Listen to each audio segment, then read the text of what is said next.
Les pharisiens comprenaient ce que cela signifiait lorsque ils entendaient le peuple appeler Jésus fils de David.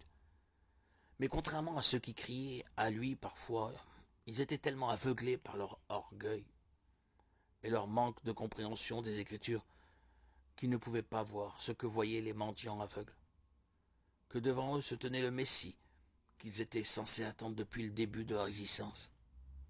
Ils haïssaient Jésus parce qu'il refusait de leur accorder l'honneur qu'ils estimaient leur être dû. Alors, quand ils ont entendu le peuple acclamer Jésus comme sauveur, cela les a rendus furieux. Matthieu 21,15. Si bien qu'ils ont comploté pour le faire périr. Luc 19,47.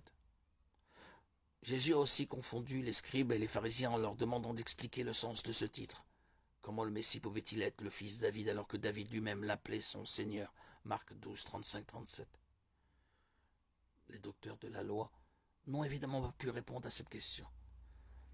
Jésus a ainsi découvert aux yeux de tous leur inaptitude à enseigner et leur ignorance de l'enseignement de l'Ancien Testament au sujet de la véritable nature du Messie, et les a dressés encore plus contre lui.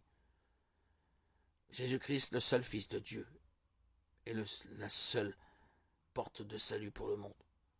Acte 4, 12. Et aussi le Fils de David, autant dans le sens physique que spirituel.